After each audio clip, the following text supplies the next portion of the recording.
Edith Litwin se graduó en Ciencias de la Educación en 1968 en la Facultad de Filosofía y Letras de la Universidad de Buenos Aires. Se doctoró en la misma universidad en el año 1996. Se inició la investigación en ese mismo año de su graduación en el Centro de Investigaciones en Ciencias de la Educación CICE, asociado al Instituto Di Tella. ¿Por qué cada vez, por qué cada año, por qué cada cuatrimestre hay que volver a hacer el parcial nuevo y el parcial del año pasado no sirve? Entonces, Edith, esa es la primera pregunta. Bueno, gracias. Creo que pensar en la evaluación es pensar en un acto creativo. Y creo que uno de los desafíos que tienen las cátedras, los docentes, tanto en los primeros niveles del sistema como en la escuela media o en la universidad, consiste en desafiarse en ese acto creativo. Yo creo que ahí hay un punto importante para el análisis.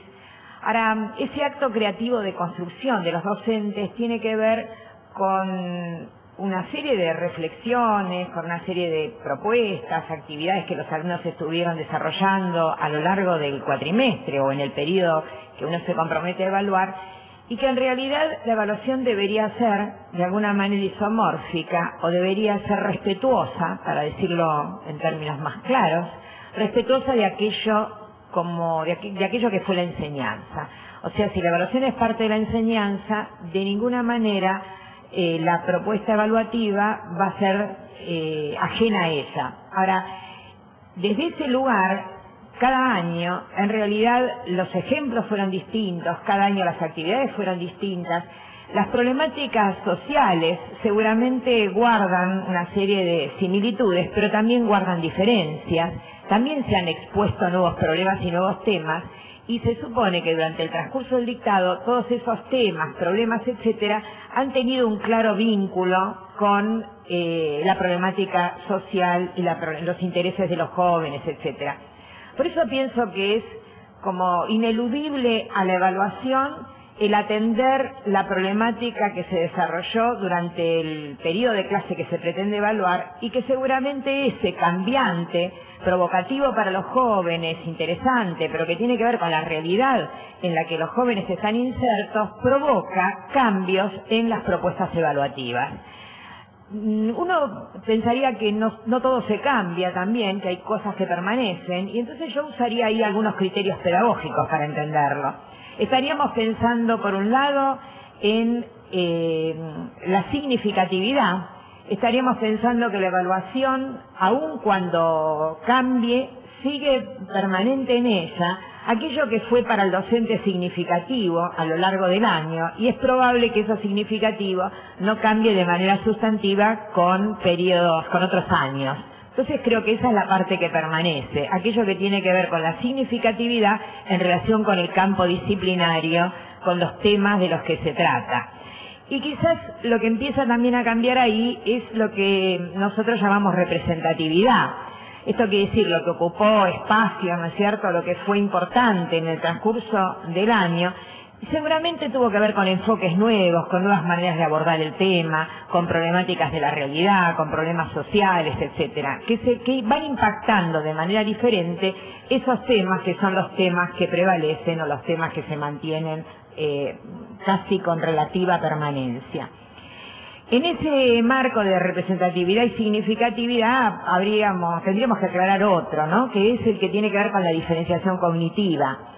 Y es con las actividades cognitivas que los estudiantes fueron haciendo. Eso quiere decir que si los estudiantes fueron generando procesos de análisis, seguramente la evaluación también va a respetar esos procesos de análisis, si fueron de síntesis, si fueron procesos de generalización o procesos de abstracción. Seguramente durante el cuatrimestre se generaron, o durante los periodos de las semanas que pretendemos evaluar, se generaron procesos cognitivos diferentes. Se supone entonces que esa evaluación debería atender a procesos cognitivos diferentes. O sea, hay algunas cuestiones que cambian y algunas cuestiones que permanecen. Independientemente del cambio y la permanencia, entiendo que la evaluación es un acto creativo y desde ese lugar desafía a los docentes en nuevas construcciones. Como tenemos una preocupación en relación con este título, ¿no?, que es someter a juicio, yo quisiera decirles ¿qué sería someter a juicio en términos de representatividad y significatividad?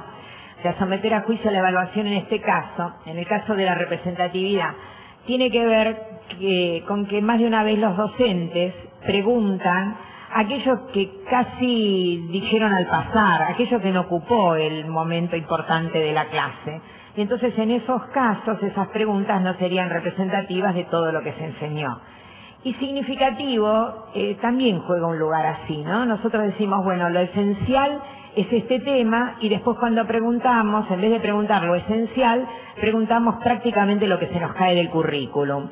La evaluación debería recuperar lo representativo y lo significativo como un acto de buena propuesta, pero al mismo tiempo creo que es interesante que nos desafíe y por eso genere este acto creativo. ¿Por qué a lo largo de los años siempre elegís o contestar la evaluación que está preparada para los alumnos o pedirle a alguno de tus colegas en la cátedra universitaria que la contesten? Yo creo que en la evaluación todos nos sentimos con riesgo, todos los que nos someten a procesos evaluativos nos sentimos en riesgo. Y entonces en ese riesgo me parece que es importante también nosotros como docentes vivir ese mismo riesgo y someternos a ese riesgo. A veces en estos actos creativos inventamos maravillosos exámenes, pero son exámenes prácticamente incontestables, o son exámenes que requieren también una poderosa imaginación que más de una vez en el momento de examen no es posible alentarla. En ese marco de inquietudes en relación con la evaluación, creo que es valioso que uno trate de pasar la misma prueba que los estudiantes. Y cuando digo esto, tratar de pasar la misma prueba, digo hacerlo y además no haber escrito la formulación de la evaluación. O sea, que alguien escriba ese examen y que un docente que no escribió, que no lo formuló, lo conteste, para que en ese caso también viva la sorpresa de la pregunta que se le hizo. Por supuesto que se supone que el docente va a contestar de 10 o de 20 o de 30. Se supone que el docente no contesta como hubiera contestado el estudiante la prueba. Pero en principio da lugar a que esa prueba es posible de ser contestada. Frente a nuestros propios desafíos de la creatividad, creo que lo más importante es poder decir, bueno, qué es lo que estoy sometiendo a prueba y cómo soy yo también capaz de contestar y responder. La cosa no termina ahí. Contestar y responder el examen, ¿no es cierto?, del que formuló un docente, implicaría también, cuando se termina, leerlo en voz alta para los estudiantes. El leerlo en voz alta, independientemente de las razones éticas, que yo creo que son las que inspiran el sentido de estas propuestas, a no pedirle nada que yo no pueda hacer, y entonces contestarle y leerla en voz alta, implica también orientar al estudiante para que él entienda por dónde podrían haber estado las respuestas, cuáles son sus propios caminos, cómo los diferencia, y desde ese lugar proveer otra vez de una situación de aprendizaje. El estudiante contrasta su propio examen con el examen respondido por su maestro o por su docente y empieza a señalar las diferencias, las cosas que no se le hubiera ocurrido, lo que no hubiera imaginado. Y también desde ese lugar modelamos la respuesta, también servimos de ejemplo y también ayudamos a una propuesta autoevaluativa. El segundo momento posible de plantear una situación así es estimular a que algún estudiante también lea su respuesta. Y entonces desde la respuesta del docente, que aventuro que tiene que ser de más de 10, la respuesta de un compañero que lee su respuesta ayuda a poder obtener distintas entradas, o si quieren una manera más interesante de poder evaluar la propia respuesta de cada uno. Estoy planteando de esta forma que para la autoevaluación, nos ayuda el reconocimiento de la respuesta ejemplificadora o más compleja del docente y las respuestas que los mismos compañeros van generando y nos van permitiendo establecer otra vez un diálogo con la clase que recupera la evaluación como lugar de aprendizaje.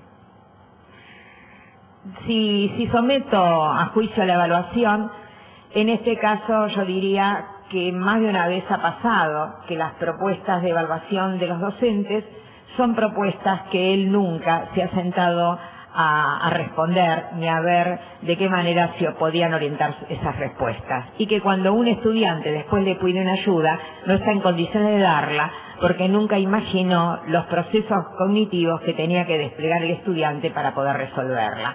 Yo creo que nunca se puede generar una propuesta de evaluación sin antes haber visto cuáles son los desafíos que implicó para mí como docente y por lo tanto poder entender mejor los desafíos que podrá implicar para el estudiante que no tiene ni nuestra experiencia, no tiene su lecturas de otros temas y de otras propuestas que les permiten contestar mejor el tema. O sea, creo que someter a juicio a la evaluación en este caso es decir, nunca escribir un examen sin haber pensado en cuáles son las dificultades que entraña y sin haber respondido previamente antes de sometérselo a los estudiantes. ¿Por qué siempre esa búsqueda? ¿Y por qué siempre esa búsqueda no en la creación también en el momento de devolución? Porque eso no era contestar en el lugar del alumno, pero era otro ejercicio que en el fondo está alimentado por el mismo espíritu. Bueno, pasaron muchos años, ¿no? De aquello que plantea Mariana, y yo no sé si lo volvería a hacer. Yo creo que fue un acto de riesgo. Mariana escribió ese parcial, los colegas borraron la nota, yo leí el parcial, dudé entre un 10 y un 9, después dije le pondría un 9 y expliqué por qué. Entonces lo que yo quería mostrar ahí, y poner en cuestión, ¿no? Aquello que estamos pensando desde la coherencia, digo de la coherencia de una cátedra. La cátedra es como cátedra universitaria, y esto tiene que ver con el modelo de la Universidad de Buenos Aires, un conjunto de gente que se forma y que va compartiendo criterios y que también que se los puede poner a prueba, y se los puede poner a prueba en público. No necesita estar encerrado en una casa o en el bar de la facultad o en un aula para discutir los criterios y en esa discusión quedar en una cuestión privada. Yo creo que si el criterio es comunicable, y creo que si asumimos entre todos y compartimos un criterio de corrección y de análisis, eso se puede hacer público y se puede discutir. Yo creo que no hubiera pasado nada si los otros docentes hubieran puesto un 10 o un 8, etcétera. Creo que todo eso podía formar parte del debate en torno a la dificultad de compartir los criterios, pero asumir además una misma calificación. Sin embargo, por suerte salió bastante bien esto, de haber pensado en la misma calificación, pero creo que lo que vale es hacer público lo que se supone que es privado en el acto de evaluación. Y creo que eso también tiene que ver con esto de someter a juicio a la evaluación, ¿no? Es el lugar que nos transparenta nuestras intenciones, nuestras maneras de pensar, nuestras propuestas, y creo que al hacerlo público de alguna manera, al transparentarlo, somos capaces con humildad de volver a pensar en las dificultades del tema, volver a pensar en que nunca un alumno puede expresar en un examen todo lo que sabe o todo lo que no sabe. Y entonces desde este lugar, quizás más humilde, con dudas, ¿no? Uno puede someter a prueba y puede dar cuenta de que lo que hace es también posible de ser revisado y analizado en un colectivo. Yo creo que la reflexión que encierra para los docentes el cuento de Borges, primero deleita el relato, por supuesto, los invito a leerlo, pero creo que la reflexión que encierra tiene que ver con las debilidades de nuestra profesión. En esas debilidades que comparto, las asumimos todos, la creencia de que nosotros tenemos que ser justos y objetivos nos parte quizás como una espada de Damocles y permanentemente nos hace reflexionar ante cada situación de evaluación. Nosotros creemos permanentemente que nuestro sino en la profesión es ser justos y objetivos y que esto es posible lograrlo. Y yo creo que esta es nuestra debilidad. Creo que está bien tenerlo como preocupación. Y creo que no nos podemos librar de esa preocupación de ser justos y objetivos, pero casi creo que es inalcanzable. Me parece que esta es la reflexión que me lleva permanentemente con el cuento de Borges en el caso de la evaluación. Nuestros alumnos nos reclaman que seamos justos y que coloquemos realmente la nota que merecemos. Y nuestros alumnos más de una vez comparan lo incomparable. Dicen, si yo estudié todo el tiempo con Juanita, y todo el tiempo estuvimos juntas y leímos los mismos materiales e hicimos los mismos ejercicios. ¿Por qué a Juanita le pone 4 y a mí me pone 8? Y es cierto que estudió todo el tiempo, que le dedicó todo el tiempo, igual, etcétera, pero nosotros entendemos que el resultado que da cuenta a través de la prueba es lo que tenemos que evaluar y por lo tanto no podemos atender a que ambas estudiaron todo el tiempo, etcétera, etcétera. Y así se nos suscitan a diario cientos de cuestiones de este tipo. Quizás, y por eso digo someter a prueba la evaluación, quizás a lo mejor tendríamos que sentarnos con Juanita y con Raquel, si así se llaman, y entonces averiguar si estudiaron juntas, si hicieron los mismos ejercicios. Quizás algún día tendríamos que ponerle la misma nota, aunque las respuestas sean totalmente diferentes, en esta creencia de ser justos y objetivos.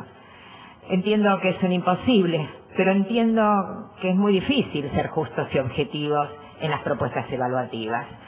Nosotros no podemos abrir la cabeza del estudiante para mirar todo lo que tiene adentro de su mente, todo lo que sabe o todo lo que no sabe, etcétera. Es imposible hacer eso. Pero de verdad que lo que él da cuenta a través de un examen no tiene que ver con todo lo que sabe, no tiene que ver con todas las dificultades que tuvo que afrontar, no tiene que ver con todas sus horas de estudio, ni nada por el estilo. Entonces este es el cuento permanentemente vuelve a las perplejidades, ¿no? Es nuestra profesión, pero es nuestra debilidad y al mismo tiempo es aquello que tenemos que hacer.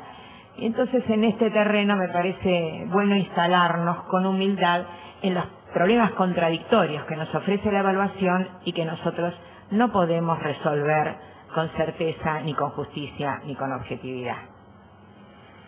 Bueno, Edith, hasta acá las preguntas que tenían que ver fundamentalmente con el trabajo como docente, con las prácticas de la enseñanza, que en este caso tienen un referente que es el de la enseñanza universitaria, pero que nos dejan planteadas cuestiones tales como en esta evaluación sometida a juicio, la creación, la significatividad, la representatividad, el riesgo, las razones éticas, las debilidades.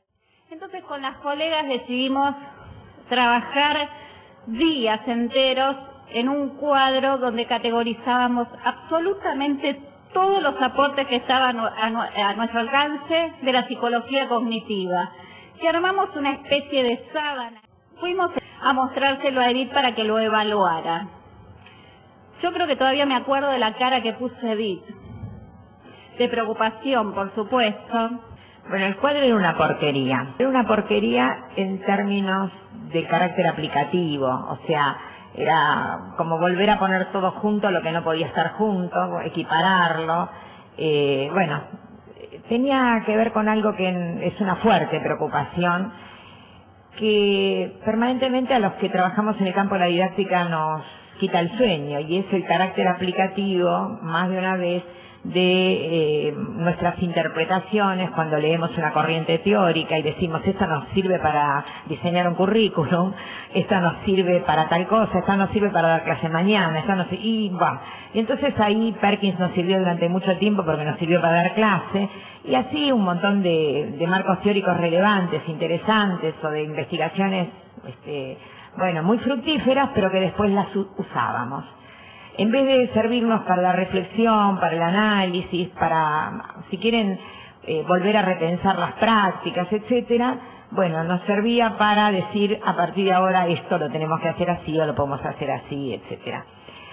Es un problema casi epistemológico el que estoy planteando, ¿no? O sea, estoy planteando algo complejo, que es qué nos pasa con nuevos conocimientos que nosotros aprendemos. Tiene que ver con los propios apuntes que ustedes están haciendo ahora, o sea, si después de tomar ese apunte dicen, bueno, ahora voy a hacer una evaluación en consecuencia, ahí estarían tratando de generar este carácter aplicativo que, bueno, me resulta,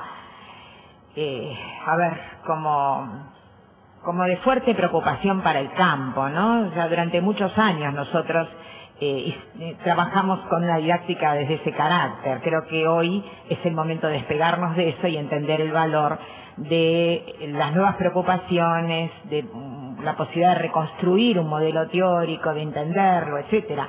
Recuerden ustedes corrientes que fueron muy fuertes en nuestra formación, por ejemplo la piagetiana, y recuerden después cuando se decidió instalar un currículum de ese corte. Bueno, No quiero hablar de épocas que no fueron tan lejanas, como por ejemplo cuando, a partir de decidir que habían contenidos conceptuales, procedimentales y valorativos, eso inspiró un currículum. Es el mismo problema.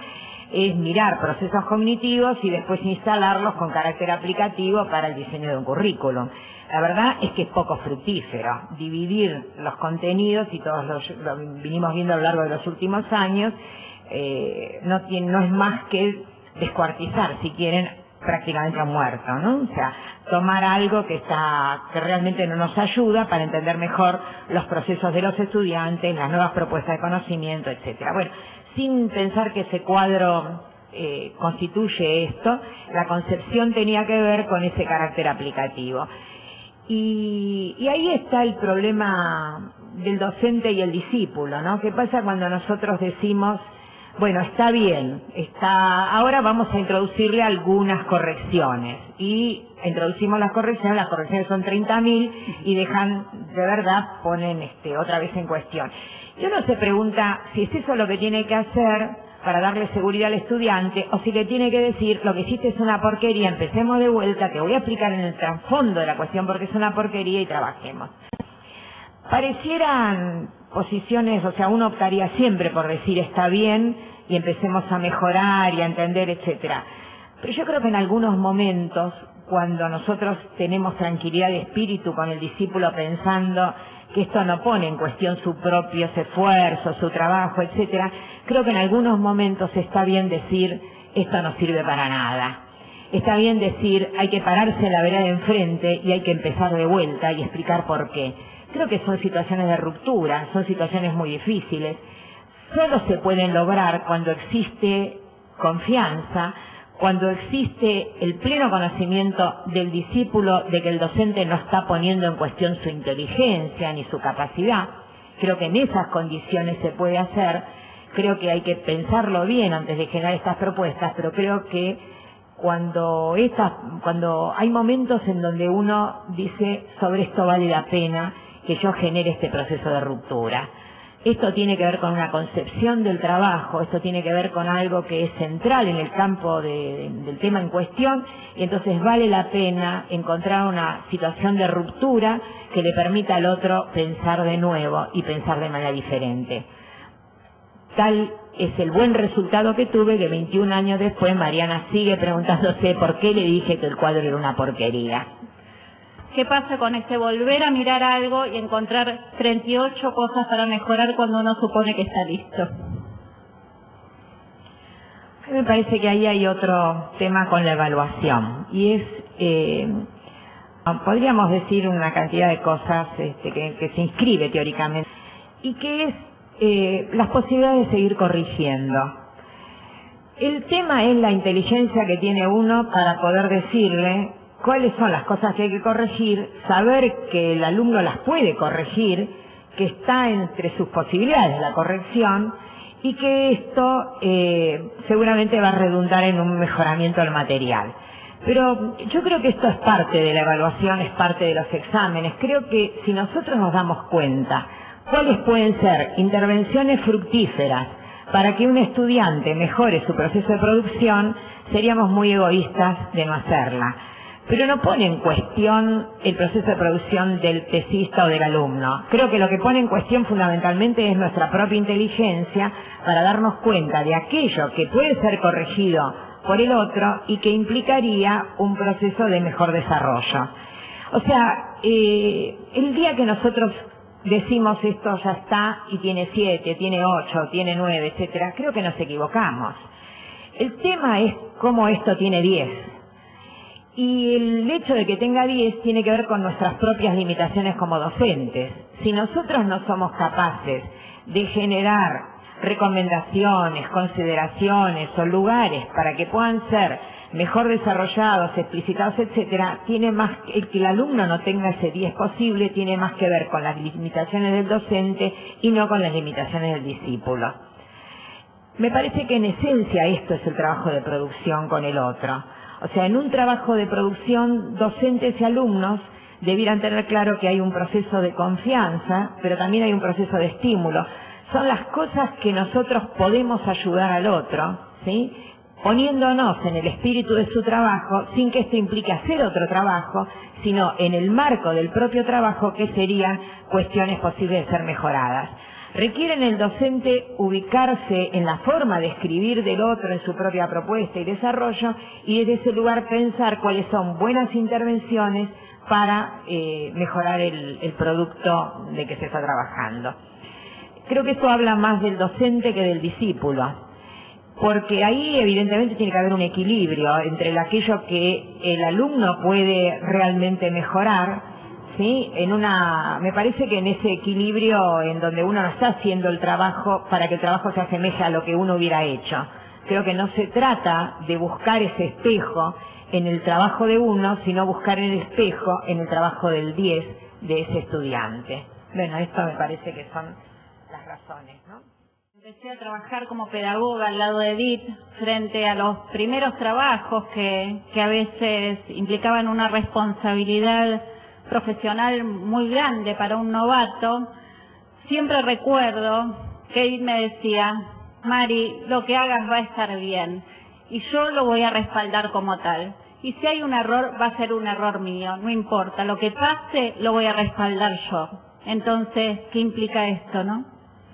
Yo creo que en el tema del trabajo, que se comparte y que se delega, lo que hay es respeto hacia el otro, respeto hacia sus posibilidades, sus límites, sus potencias, y lo que hay es hacerse cargo como grupo.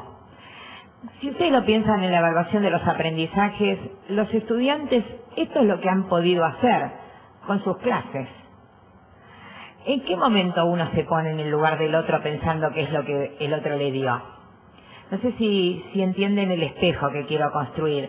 O sea, si el estudiante o el discípulo, la persona que trabaja contigo y que viene trabajando y conoce y comparte criterios, etcétera, en un momento configura una respuesta, una solución al problema, etcétera, esa solución es tuya también. Y lo que tenés que encontrar son buenos argumentos para dar cuenta de por qué en esa situación esa fue la mejor respuesta que pudo hacer esta persona. Yo creo que esto tiene que ver con los procesos de trabajo de grupo, compartidos, pero seguramente tiene mucho que ver con la evaluación, y por eso Mariana lo trajo acá, porque en realidad uno está juzgando el trabajo del otro. Y entonces, si juzgás el trabajo del otro, sentite comprometido con ese trabajo, porque tiene que ver con tus propias enseñanzas y con tus propias propuestas. No hace mucho tiempo, en un trabajo de investigación, yo le preguntaba a estudiantes. Después esto también otra investigadora que trabajó en el tema de evaluación hacía preguntas similares. ¿Qué es lo que le pedimos a los docentes en relación con la evaluación? Y una respuesta recurrente era que el docente cumpla con lo que prometió. Si dijo que va a tomar un examen a libro abierto, que no se arrepienta a último momento. Si dijo que va a tomar un examen comprensivo, que después no haga preguntas que tengan que ver solo con el almacenamiento de la información. Si dijo que para el examen cada uno iba a disponer del tiempo que requiera, a las 45 minutos no lo corte diciendo se acabó el tiempo. Si dijo que iba a tomar la unidad 1, que no tome la unidad 2, ni la 3, ni la 4, ni la 7, ni la que santo se le ocurre en ese momento. Los estudiantes de todos los niveles del sistema educativo, no sé por qué, terminan reconociendo el mismo tema. Pretenden que los docentes cumplan con lo que les prometen. Hecha la misma pregunta al docente acerca de qué es para él una buena evaluación, los docentes suelen decir sentirse cómodo con la evaluación.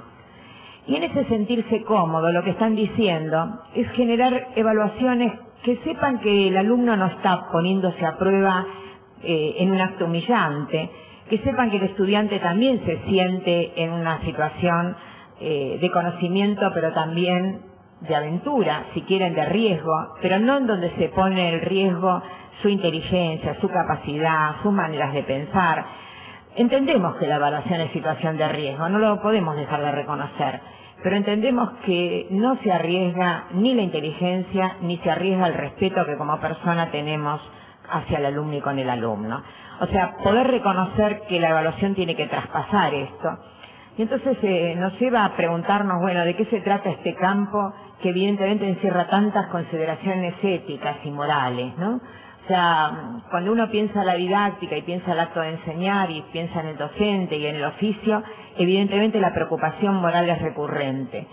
Cuando estamos pensando en las clásicas propuestas de evaluación, quizás ahí nos cabe una nueva reflexión moral también, que tiene que ver con las consecuencias morales del acto de evaluar. Y creo que estas deberían estar en primer plano en cualquier propuesta de evaluación.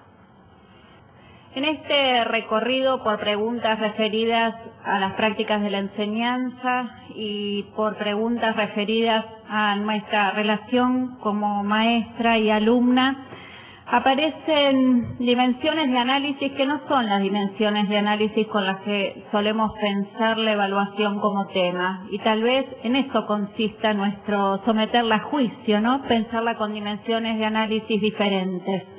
La creación, el riesgo, las debilidades, el carácter epistemológico, la confianza, las limitaciones del docente, las intervenciones fructíferas, el respeto, las consecuencias morales del acto de evaluar, el equilibrio y fundamentalmente la responsabilidad por la enseñanza. Última pregunta que tengo para hacerte ¿es entonces posible revisar la evaluación como constructo clásico de la didáctica clásica? Yo creo que hay... Primero, Mariana creo que introduce dos cuestiones, ¿no? La cuestión de la pregunta que hace el discípulo. Yo creo que la pregunta genuina es la que hace el discípulo, porque la pregunta que hace el docente remite a preguntarle algo al estudiante que él ya sabe. Entonces esa no es una pregunta genuina desde el punto de vista del conocimiento. En el campo de la didáctica pensamos que en algún momento habría que volver a recuperar la pregunta genuina del docente, pero en ese caso la pregunta debería ser provocativa. Debería ser la pregunta que genera un nuevo proceso de pensamiento, que lo ayuda a pensar mejor, que le rompe la cabeza, preguntas que lo animan, etcétera. O sea que para transformar la pregunta, falsa pregunta de la evaluación, no genuina, en verdadera pregunta, el docente debería recuperar un lugar más constructivo en el campo de la enseñanza. Esta me parece que es una arista de tu pregunta. La otra tiene que ver con estos constructos, ¿no?, que hoy estuvimos planteando, que es lo de la creación, los riesgos, debilidades, confianza, limitaciones, respeto, equilibrio. Yo creo que el problema de la evaluación desde hace muchos años lo estamos viendo tramposo. Y voy a referirme hasta las pruebas PISA de evaluación en matemática, lengua y ciencias. Y digo tramposo ¿por qué? Porque hasta se difunden, hasta aparecen en los rankings colgados en la web y en todos los lugares que se le ocurran, qué le pasa a la Argentina o a cualquier otro país en el concierto internacional. Independientemente de nuestras condiciones de trabajo, de nuestros salarios, de que los chicos tengan techo, no techo, computadora, tiza y pizarrón, lo que quieran. Entonces se igualan absolutamente todas las situaciones en el concierto mundial, todas las podemos ver en el mismo plano y sobre eso después podemos hacer un ranking. Bueno, esto es parte de los tristes ejemplos que tenemos a diario para mostrar las falsas aplicaciones, o si quieren las incorrectas aplicaciones o las débiles aplicaciones en las propuestas de evaluación. Y esto es, me parece que también es la ubicación de la evaluación en esa agenda clásica. O sea, en la agenda clásica muchas de las preocupaciones de la evaluación son preocupaciones que finalmente, si las aplicamos, tal como aplicamos tantas cosas, podríamos reconocer que nos llevan a falsas interpretaciones respecto de los conocimientos que tienen nuestros estudiantes. Para lo cual, yo diría, la evaluación consuela, porque nos enseña todo lo que somos capaces de hacer, y fíjense que esta es una manera totalmente diferente de pensar la evaluación. La evaluación nos permite ver cuando tenemos un error y nos lo señalan, qué cosas nosotros nos damos cuenta que podríamos haber corregido, pero que en realidad sabemos, y por lo tanto, aún teniendo una nota que quizás descalifica porque no da cuenta de ese conocimiento que nosotros podríamos tener, sin embargo nos permite ver y entender que sí lo teníamos, y también desde ese lugar se ubica en esa zona de consuelo. La evaluación requiere que seamos humildes con nuestras apreciaciones, que las pongamos a prueba, que las legitimemos con los estudiantes y una cantidad de cosas que no son de las propias ni las características de la agenda clásica de la evaluación. Para lo cual yo creo que, aun cuando la evaluación no era un constructo central de la agenda clásica, debería transformarse en el constructo central de una nueva agenda que recupere el sentido de humanidad en el salón de clase. Y desde ese lugar podamos entender nuestro compromiso con los estudiantes cuando enseñamos, el compromiso de los estudiantes cuando aprenden, el sentido cívico y moral por el cual nosotros nos instalamos en clase y solicitamos evaluaciones. O sea, nosotros deberíamos poder revisar ese lugar de la evaluación para entender que la evaluación se plasma y se llena de otros constructos, de otras apreciaciones que no tienen que ver con los de la agenda clásica, que nos reinstalan los errores y las falsas apreciaciones de los conocimientos adquiridos y de nuestras realidades, tanto de los distintos niveles del sistema educativo en ese concierto internacional como las propias de los aprendizajes de los estudiantes. Edith, si el lugar de la evaluación pensada, revisitada en la agenda nueva de la didáctica tiene que ver con la humanidad, entonces este para mí es el momento como discípula evaluada en muchísimas oportunidades, como habrán visto, de agradecer la humanidad por 21 años de enseñanza y de formación. ¿Cómo no olvidar que la evaluación nos interpela permanentemente desde lo ético cuando estamos en la cotidianeidad del aula? Yo creo que cada uno de nosotros tiene en su haber un montón de recuerdos de prácticas evaluativas que nos fueran desagradables. Cada uno de nosotros tiene esto y me parece que eso es una marca a fuego, ¿no? O sea, situaciones en donde fuimos mal evaluados. Creo que si pregunto cuáles fueron situaciones donde fueron evaluados, bien evaluados, creo que les alcanzan los dedos de una mano. Pero si pregunto cuáles fueron mal evaluados, ustedes seguramente tienen muchos más. Pero algunas impactaron en nuestras vidas de una forma indeleble, ¿no? Y entonces, quizás la manera de no olvidarlo es recordar nuestras propias experiencias vividas. Ese recuerdo de nuestras propias experiencias es la manera de tener presente siempre las consecuencias morales del acto de evaluar. Dice, Edith, una docente corrige un trabajo con 4. Al llegar al trabajo número 40, otra tarea con las mismas respuestas se lleva un 10. ¿Cómo podemos evitarlo? Es la pregunta. Sí, hay un libro de María Antonia Casanova que toma prácticamente este texto, ¿no? O sea, María Antonia Casanova, especialista en evaluación, cuenta la historia de un docente que califica una prueba y la mira y dice, para esto enseñé, tiene 2. Mira la segunda y dice, mejor me tiro al río. Mira la tercera y dice, mejor me tiro por la ventana, y así va corrigiendo hasta que llega a la prueba 11, no es la 10, y ahí dice, esta está un poco mejor. Bueno, a ver si está un poco mejor, a esta le pongo lo que necesitan como mínimo para probar, puede ser un 6. Lee la siguiente y dice, bueno, no está tan bien como esta, pero le pongo un 5, etcétera.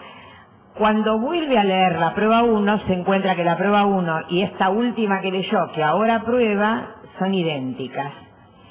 Lo que está planteando ahí María Antonia Casanova es que, en realidad, a medida que vamos evaluando, vamos aprendiendo, vamos modificando nuestros criterios. Y entonces, quizás, una respuesta muy fácil es permanentemente hacer una primera corrección acorde con criterios, ordenarlos acorde con los resultados. Una vez que uno los ordena, los vuelve a ordenar acorde con esos resultados y los vuelve a leer. Y una vez vuelto a leer todos los exámenes, es probable que uno empiece a reconocer ajustes y desajustes. Más de una vez, cuando uno tiene muchos alumnos para evaluar, dice, yo voy a intentar dedicarle un día, pero no en 2 veces. Porque si lo evalúan 2 veces, seguro que esos criterios se me ablandan, ¿no? Entonces uno intenta todo en la misma jornada y vuelve a ver, otra vez reexamina ese parcial que estuvo muy bien, lo vuelve a leer y así va estableciendo sus propios controles. Yo creo que una evaluación acorde con criterios es importante. si uno evalúa por la media del grupo, por el progreso del alumno, más de una vez no puede sostener esto. En cambio, sostenerlo sobre la base de criterios genera una única propuesta evaluativa en aras de esto que planteé al principio, y es de esa creencia de justicia y objetividad, pero de esa demanda de objetividad que nos piden también los estudiantes. Detrás nuestro están las editoriales, siendo la Feria del Libro. ¿Crees que los materiales publicados limitan las formas y el concepto del docente sobre la evaluación, y está refiriéndose a los manuales y a los materiales impresos seguramente? Y ahí vuelvo otra vez al lugar aplicativo, ¿no? En principio hay muy buenos manuales y manuales muy malos, hay de todo, como en la viña del Señor, ¿no? No todos los manuales son buenos, no todos los manuales son buenos, hay buenos y hay malos. El tema es que tanto buenos como malos, pero especialmente los buenos, cuando instalan una buena propuesta evaluativa, etcétera, tendemos a aplicarla otra vez, independientemente de qué es lo que pasó en clase, independientemente de cuáles fueron las explicaciones, cuáles fueron las actividades, etcétera. Yo recuerdo no hace mucho un ítem de un manual que le pedía al estudiante, que era, creo que 4º grado, tenía que ver con ciencias sociales, y le pedía al chico que haga ese ejercicio en la casa, en grupo. Bueno, no decía en la casa, decía ese ejercicio para hacer en grupo. Y entonces iba dando distintas consignas que en realidad cada una se podía hacer una vez que otro hubiera hecho la anterior. Y entonces después tomar, eso era una actividad para grupos de 4, después tomar las respuestas de 2, bueno, una cantidad de actividades.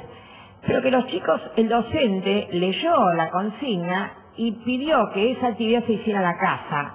No dijo que esa actividad era en grupo. Y entonces cuando los chicos leían esa consigna, tenían que inventar una respuesta para poder llevarla a cabo.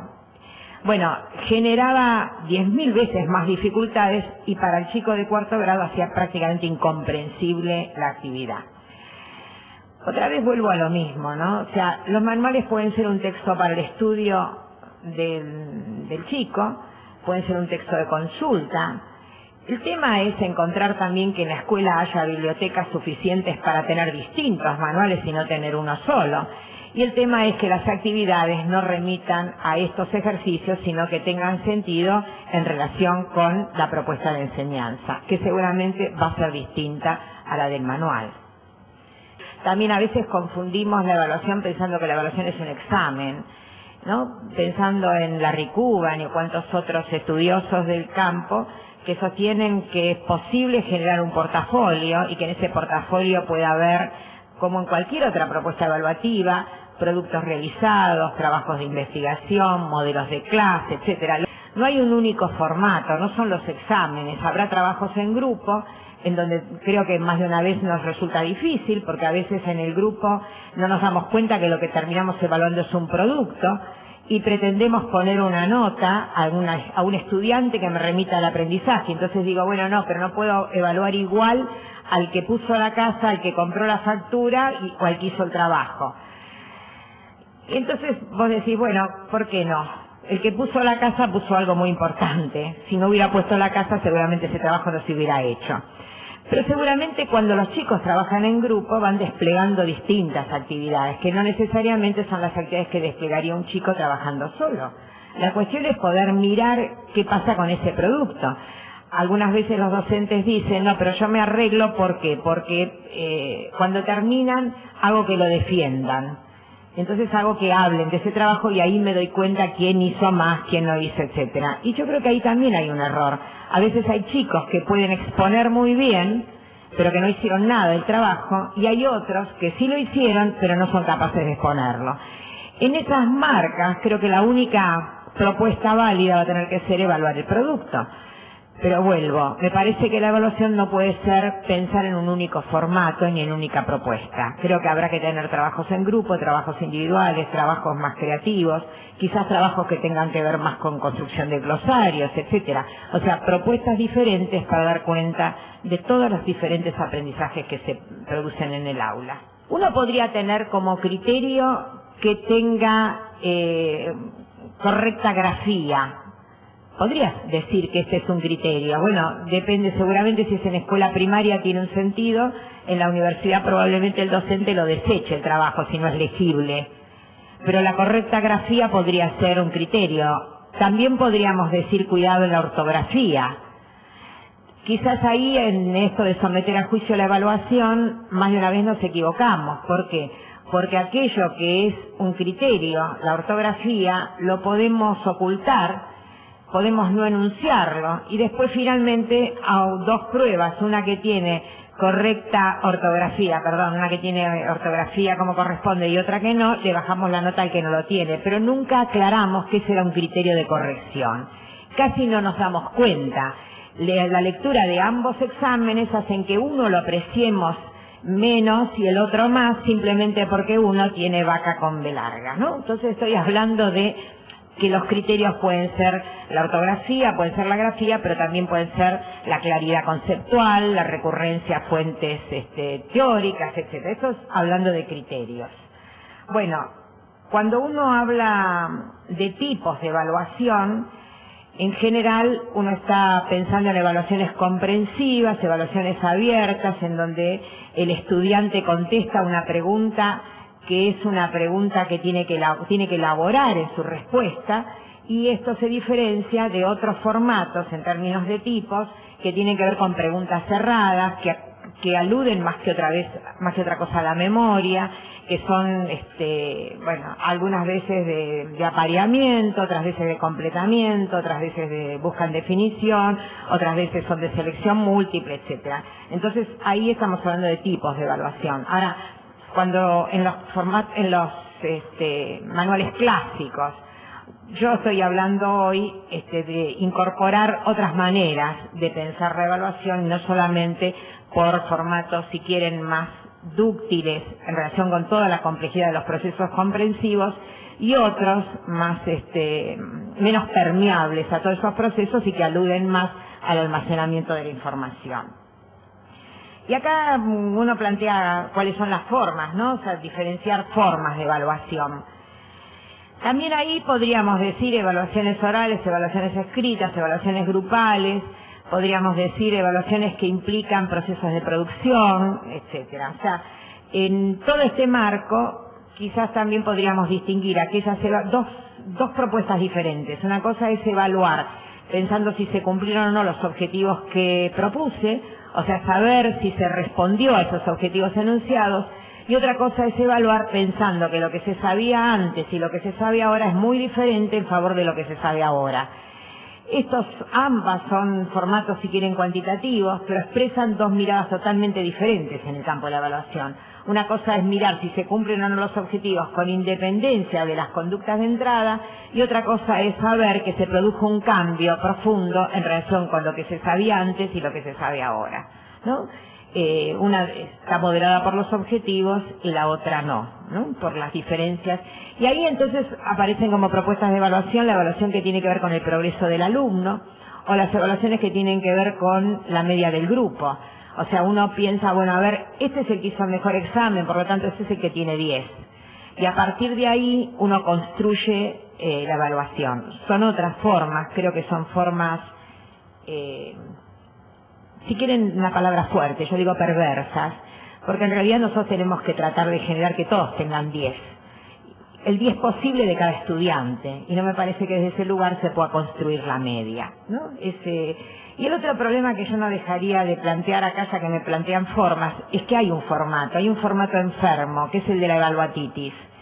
Es creer que todo puede ser evaluado, y cuando no se puede evaluar, se evalúa por la fuerza, ¿no? Y entonces también es un formato para someter a juicio la evaluación, tiene que ver con una enfermedad propia de nuestro campo profesional. ¿Qué pasa cuando la evaluación es motivo de fobia y qué criterios ayudan a sostener al alumno y también a sostener al propio docente? Yo recuerdo una experiencia que vos la asumiste con una alumna que tenía mucha dificultad en la evaluación oral y no tenía más remedio que pasar por esa, porque era una manera de acreditar. Y recuerdo cómo intentamos ayudar a resolverla. Creo que otra vez vuelve a ponerse en el lugar del otro y ponerse en el lugar de ayuda, ¿no? Yo No creo que nosotros estamos juzgando si a alguien le damos el título de médico y le permitimos que opere apéndice. O sea, no estamos hablando de acreditación para determinados desempeños profesionales. Estamos hablando de evaluación en la escuela. Y estamos pensando entonces que la evaluación también tiene que poder pensar en positivo, en ese lugar de ayuda. No pasa nada si yo le regalo una nota a una estudiante en un momento determinado de su vida y si eso va a producir un impacto que lo ayude a pensar de manera diferente sus propios procesos del aprender. Creo que deberíamos recuperar la humanidad en este caso, ¿no? Y entonces, ¿qué son todas las cosas que nosotros podemos hacer cuando un estudiante, por todas sus historias o por experiencias vitales nefastas, no puede someterse con tranquilidad a una propuesta de evaluación? Creo que tenemos que poder tomarle ese examen en el suelo y con papas fritas. Y con eso estoy queriendo decir en situaciones menos formales, menos traumáticas, tratando de volver a recuperar la confianza en la situación y entendiendo que hay alguien que está dispuesto a ayudarle y poner todo lo de sí para que ese estudiante aprenda, que de eso se trata la evaluación.